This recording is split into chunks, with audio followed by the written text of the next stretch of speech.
مگر عباس علمدار کا سر گھوڑے کے گلے پر باندھا گیا تھا. کیوں پتا ہے؟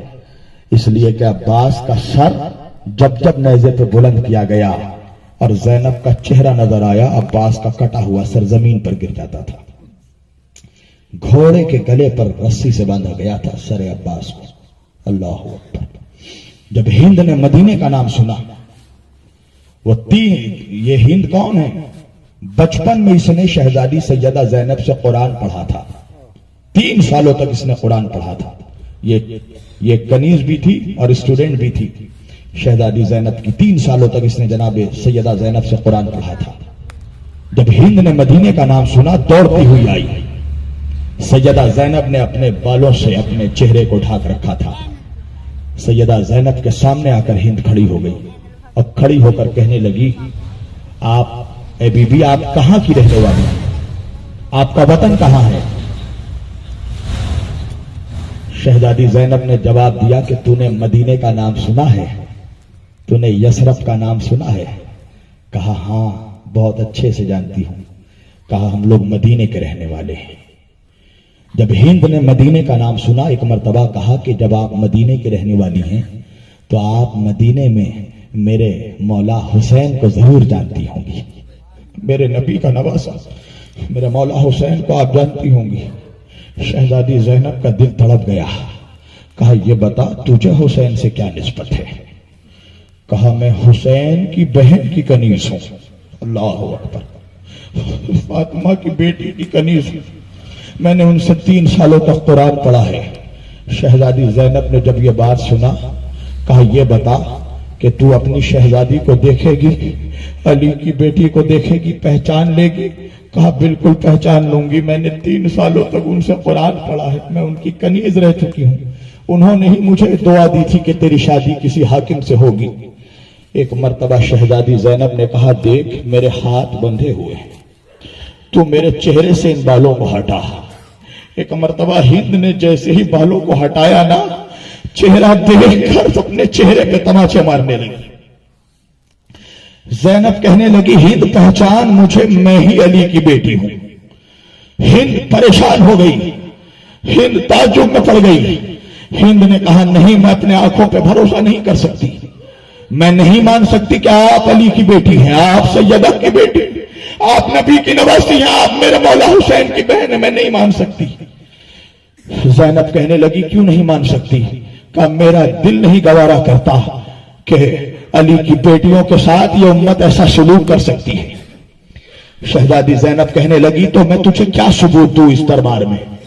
کہا نہیں میں نہیں مان سکتی. کہا کیوں نہیں مانتی؟ ہند نے ایک اور جملہ کہا.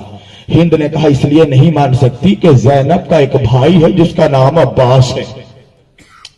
عباس کے رہتے ہوئے کسی میں اتنی طاقت نہیں کہ سیدہ زینب کے سر سے چادر چھین لے. ایک مرتبہ رو کر سیدہ زینب کہتی ہے تو نے گھوڑے پر وہ کٹا سر دیکھا ہے؟ دیکھ وہ سر میرے بھیا عباس کا ہے. دھوکے سے میرے بھائی کے بازو کاٹ دیے گئے. میرا بھائی نہر میں میری بھتیجی سکینہ کے لیے پانی لینے گیا تھا. ہند تڑپ گئی اور کہنے لگی میں اب بھی نہیں مان سکتی کہ نبی کی امت نبی کی اولادوں کے ساتھ یہ سلوک کر سکتی ہے.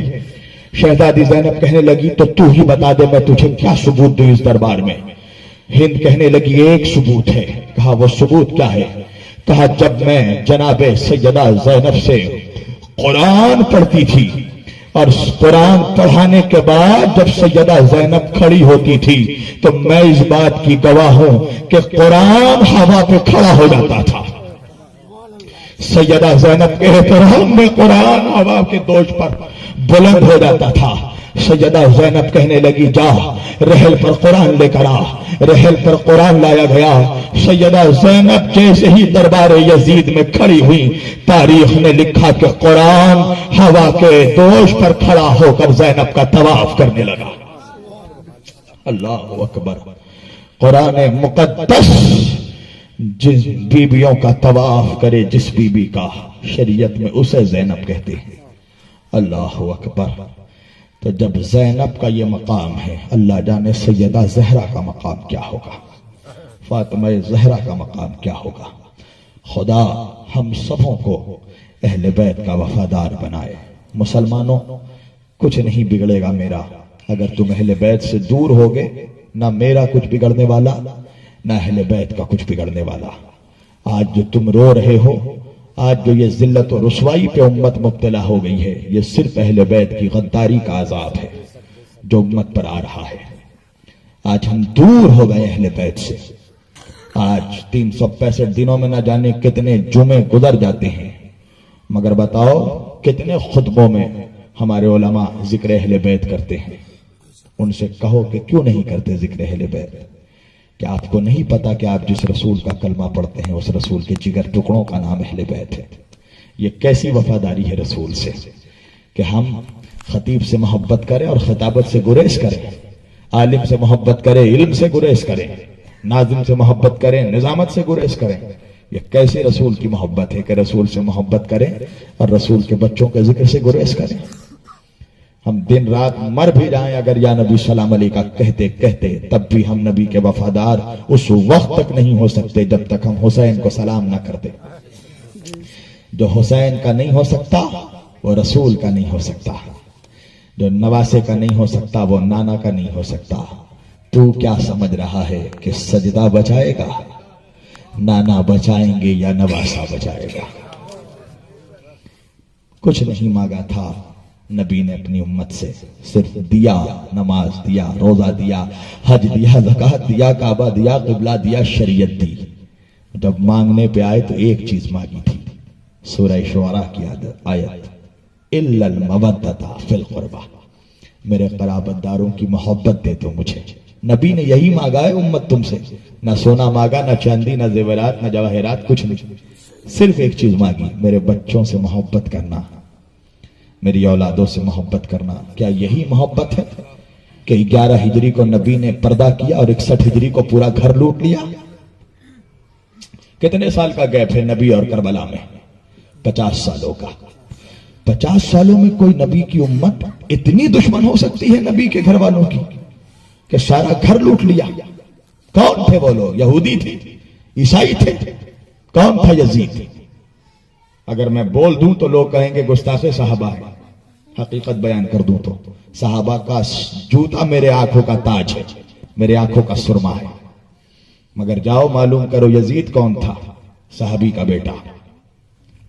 کون ہے یزید؟ یزید کے لشکر کا کمانڈر کون ہے؟ عمر ابن سعد ابن ابی وقاص، اتنے جید صحابی رسول کا بیٹا، حضرت سعد ابن ابی وقاص رضی اللہ تعالیٰ عنہ کا بیٹا۔ امام حسین کے چہرے پر پتھر مارنے والا کون ہے؟ محمد ابن اشعث ابن قیس قدی۔ کون ہے یہ؟ حضرت ابو بکر رضی اللہ تعالیٰ عنہ کا سگا بھانجا، سگی بہن کا بیٹا۔ کون تھا جس نے نیزے پہ امام حسین کا کٹا ہوا سر اٹھایا؟ اشعث۔ کون تھا؟ سنان ابن انس ابن مالک، اتنے بڑے صحابی کا بیٹا۔ کون لوگ تھے کربلا میں؟ نیپال سے گئی تھی فوج، شری لنکا سے گئی تھی، ہندوستان سے کون لوگ تھے؟ سب عرب تھے۔ وہی لوگ تھے کہ جن کے نا باپ داداؤں نے نبی کے ہاتھوں میں کلمہ پڑھا۔ کیا یہی تھی نبی سے وفاداری کہ 50 سالوں میں پورا گھر لوٹ لیا؟ انصاف سے بتانا، آج بے غیرت سے بے غیرت بھی کوئی مسلمان ہو، اگر کسی کا قتل کر دے تو قتل کرنے کے بعد کبھی مقتول کے لاش سے گھوڑے نہیں دوڑاتا۔ اکیلے جسم حسین پر 22,000 گھوڑے دوڑائے گئے۔ امام حسین کے جنازے پر سر کاٹنے کے بعد بھی صبر نہیں ہوا، گھوڑے دوڑائے گئے امام حسین کے جسم مبارک سے۔ جس طرح بھیڑیے شکار کو لوٹتے ہیں، اس امت نے، مسلمانوں نے حسین کے جسم اطہر کو لوٹ لیا۔ کوئی آیا امامہ لوٹ کر لے گیا، کوئی آیا حسین کا کرتا اتار کر لے گیا، کوئی آیا حسین کا کمر بند اتار کر لے گیا۔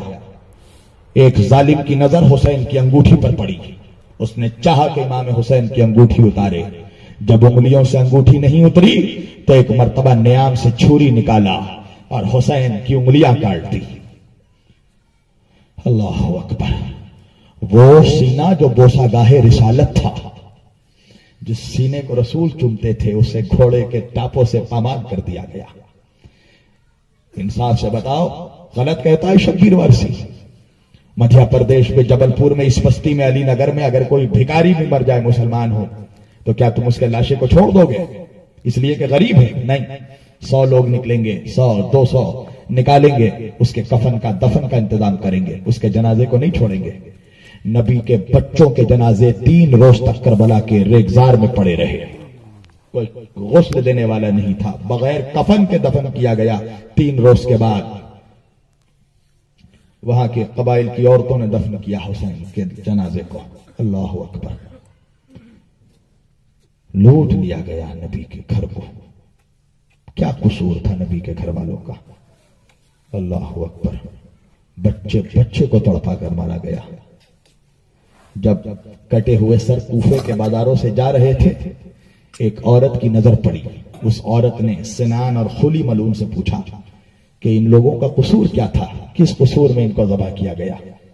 ظالم کہنے لگا کہ یہ سب بے نمازی تھے۔ وہ بی بی کہنے لگی جھوٹ نہ بول، ان کے پیشانیوں پہ سجدوں کے نشان بتا رہے ہیں کہ یہ نمازی تھے۔ وہ ظالم پلٹ کر کہنے لگا یہ خلیفہ کے باغی تھے، یہ لوگ باغی تھے۔ سنو گے اس بی بی کا جواب؟ وہ بی بی، وہ بڑھیا کہنے لگی، علی اصغر کے سر کو دکھا کر کہا کہ کیا یہ 6 مہینے کے بچے نے بھی بغاوت کی تھی؟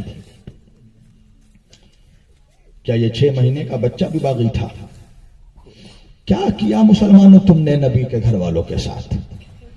اور آج بھی یہ امت ہم توبہ نہیں کرتے، یہ تو معاف کرنے والا گھرانہ ہے۔ تمہیں پتا ہے شمر ابن ذل جوشن لعنتی مردود حرام زادہ، یہ جب امام حسین کے سر کو کاٹنے کے لیے بڑھا، حسین جب سجدے میں گئے تو یہی ملعون تھا جس نے کہا اے عمر ابن سعد ابن ابی وقاص، حسین کا سر اسی وقت کاٹ دے۔ عمر سعد کہنے لگا تو نے دیکھا نہیں حسین سجدے میں ہے؟ کہا تجھے نہیں پتا عمر، یہ علی کا بیٹا ہے، اگر اس وقت اس کا سر نہیں کاٹا گیا تو کائنات میں کسی ماں نے وہ اولاد نہیں جنا جو علی کے بیٹے کو ہرا دے۔ عمر سعد کہنے لگا اتنی ہمت تو مجھ میں نہیں ہے کہ میں علی کے بیٹے کے گلے پہ خنجر چلاؤں۔ تو یہ ملعون، یہ لعنتی خود خنجر تلوار لے کر بڑھا۔ اب پتا اس نے حسین کو کیسے، اس نے حسین کو یوں ذبح نہیں کیا۔ آپ جانوروں کو ذبح کرتے ہیں نا، یوں نہیں اس نے چھری پھیرا تھا، وہ یوں مار رہا تھا حسین کے گلے پہ، جس طرح ایک لکڑہارا درخت کو کاٹتا ہے۔ جب سن 62 ہجری کے بعد مختار بن عبید ثقفی نے اس حرام زادے کو گرفتار کیا، شمر بن ذل جوشن کو، اور اس سے پوچھا کہ تو چاہتا تو حسین کو آسانی سے بھی خنجر پھیر سکتا تھا، تو نے اس طرح لکڑہارے کی طرح کیوں مارا حسین کے گلے پہ؟ تو وہ کہتا ہے کہ مجھے بہت دشمنی تھی علی کے بیٹے سے، میں نے کئی دنوں تک اپنے تلوار میں زہر بجھائی تھی، اور جب میں حسین کا سر کاٹنے جا رہا تھا تو میں پتھر پہ تلوار مارتا ہوا جا رہا تھا، پتھر پر۔ کہا کس لیے تو پتھر پر کیوں مار رہا تھا؟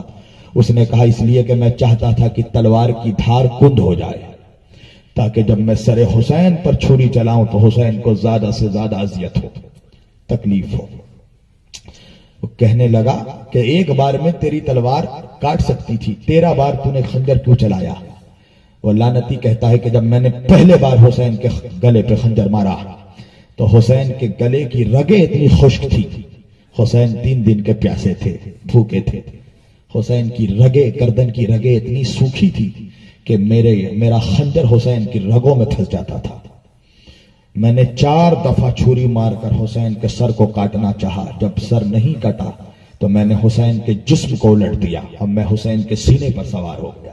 اللہ اکبر، جس سینے کو رسول چومتے تھے اس پہ پیر رکھ دیا اور رکھ کر حسین کے گلے پہ چھری مارنے لگا۔ مختار پوچھتا ہے کہ شمر یہ بتا کہ جب تو میرے مولا کے گلے پہ خنجر چلا رہا تھا، میرا مولا کچھ کہہ رہا تھا؟ شمر کہنے لگا ہاں، جب میں نے گلوئے حلقوں میں حسین پر خنجر مارنا شروع کیا تو میں نے دیکھا حسین کے لب ہل رہے ہیں۔ کہا حسین کیا کہہ رہے تھے؟ کہا جب میں نے کان لگا کر سنا نا تو میں نے سنا کہ حسین کہہ رہے تھے اے مالک میرے نانا کی امت کو بخش دے، میرے نانا کی امت کو بخش دے۔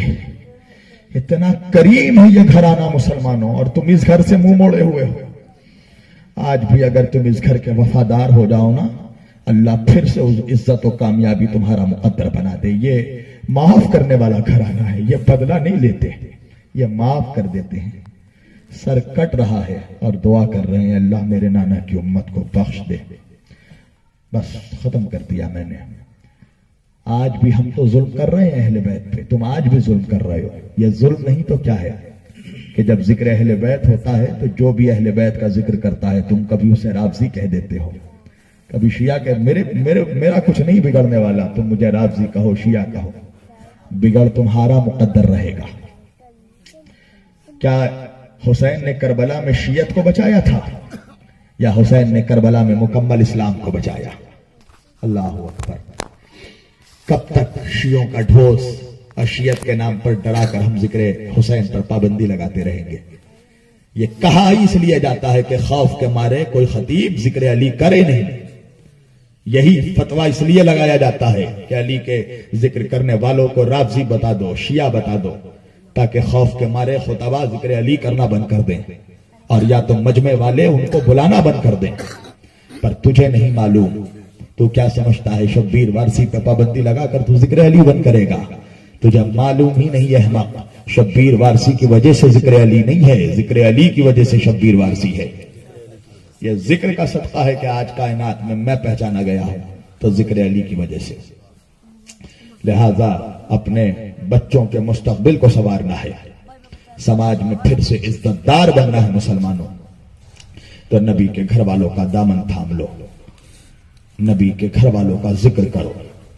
یہ دشمنی نہیں تو کیا ہے کہ آج جہاں ذکر اہل بیت ہوتا ہے طرح طرح کی باتیں وہیں کر دی جاتی ہیں. آج کنڈوں پہ اعتراض ہو رہا ہے, آج گنڈوں کا اعتراض کنڈوں پہ ہو رہا ہے کہ امام جعفر صادق علیہ السلام کا کنڈا نہ مناؤ, یہ ہے وہ ہے. یہ کیا ہے یہ سب چیزیں؟ یہ کون سی دشمنی ہے؟ اگر آج یہاں پر بیٹھ کر میں کہوں کہ سرکار غوث الاعظم نے بچپن میں 16 پارے قرآن پڑھ دیے تو میں بہت بڑا سنی ہوں, اور اگر میں یہاں بیان کر دوں کہ مولا علی نے نبی کے آغوش میں قرآن پڑھا تو میں شیعہ ہو گیا.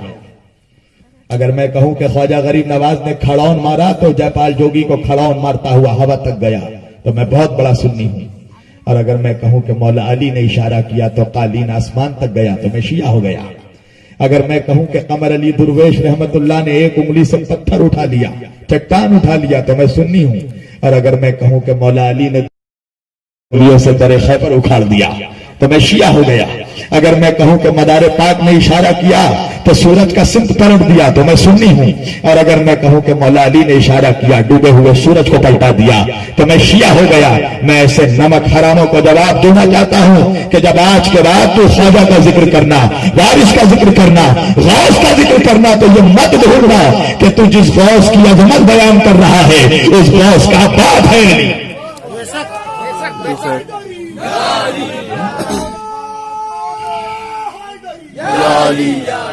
اس غوث اعظم کا باپ ہے علی, خواجہ غریب نواز کے باپ ہے علی.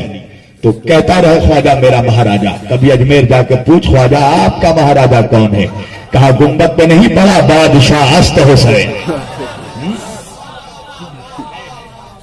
یہ جتنے اولیاء ہیں جن کے درباروں میں جا کر تم جبین خم کر رہے ہو, چاہے سمنا ہو, چاہے کلیر ہو, چاہے اجمیر ہو, چاہے دلی ہو, چاہے بغداد ہو, یہ سب علی کے گھر کے شہزادے.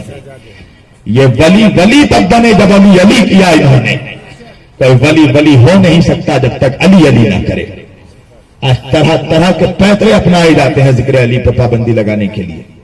اگر آج یہاں پر بیٹھ کر ہم سنیوں میں حضرت ابوبکر کی عظمت بیان کریں تو کوئی مولوی نہیں کہتا کہ تھوڑا مولا علی کا بھی ذکر کر دیجئے, مگر جب مولا علی کا ذکر کیا جاتا ہے تو فوراً پرزہ آ جاتا ہے. تھوڑا حضرت ابوبکر پہ بھی بول دیجئے, تھوڑا حضرت عمر پہ بھی بول دیجئے, تھوڑا حضرت عثمان پہ بھی بول دیجئے, تھوڑا اور صحابہ پہ بھی بول دیجئے. توجہ.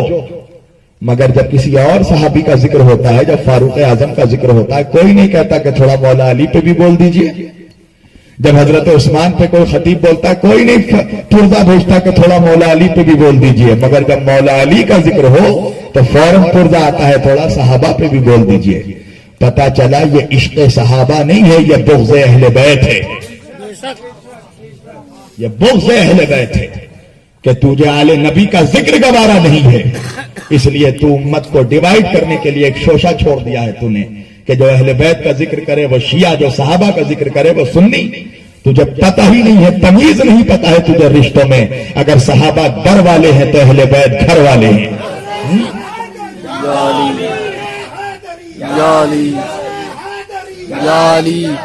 اور ہم نے یہ ذکر اہل بیت کرنا بھی ہم نے صحابہ سے سیکھا.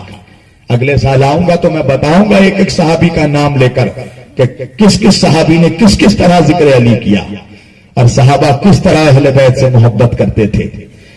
صحابیت اہل بیت کی غلامی پر ناز کرتی تھی. صحابہ وہ تھے جو اہل بیت کی غلامی پہ اہل بیت کی نوکری پر ناز کرتے تھے. اللہ اکبر. ایک بس بات اور ختم کر دی تقریر. سلمان فارسی جیسا صحابی، سب سے بزرگ ترین صحابی، 300 سال جس کی عمر، حضرت سلمان فارسی کو ان کے لیے رسول اللہ نے فرمایا کہ سلمان جنت کی آرزو نہیں رکھتا، جنت چاہتی ہے کہ کب سلمان کے قدم جنت پر پڑے. جب سلمان نے یہ حدیث سنا نبی سے تو سلمان جناب فاطمہ کے دروازے پر آئے. سیدہ فاطمہ کی کنیز کون ہے؟ توجہ کرنا، بی بی فضہ. بتایا ہی نہیں جاتا یہ فضہ کون ہے پتا ہے؟ یہ حبش کی ملکہ تھی. جب یہ جناب زہرا کی غلامی میں آئی نا تو انہوں نے اپنے دونوں نالین رکھ دیے تھے اپنے تخت پر، اور تخت پر اپنے جوتے رکھ کر آئی تھی حبش کی ملکہ فضہ. علم کیمیا کی ماہر تھی فضہ. چاندی اور تانبے کو پگھلا کر سونے کا بنانے کا ہنر جانتی تھی فضہ. کبھی ایسا بھی وقت آیا تو علی کے نوکروں کی عظمت بیان کروں گا میں. بہت بڑا سبجیکٹ ہے. نوکروں کی عظمت سنو گے تو دماغ خراب ہو جائے گا. تو سلمان فارسی یہ کون؟ یہ نبی کا غلام، علی کا غلام. فضہ کون؟ فاطمہ کی کنیز. سلمان فارسی آ کر کہنے لگے مسکرا کر، پتا ہے فضہ آج کیا ہوا؟ کہا کیا ہوا؟ کہا نبی نے کہا ہے کہ میں جنت کی آرزو نہیں کرتا، جنت کو میری آرزو ہے. فضہ چپ رہی. کہا فضہ کیا ہوا؟ تم مسکرائی تک نہیں. فضہ نے کہا سلمان میرے سامنے جنت ونت کی بات مت کرنا. اللہ اکبر، اللہ اکبر. سلمان نے کہا فضہ ایسا کیوں کہتی ہو؟ کہا اس لیے کہ جنت کی آرزو تم کرو سلمان، میں تو رہتی ہی جنت میں ہوں.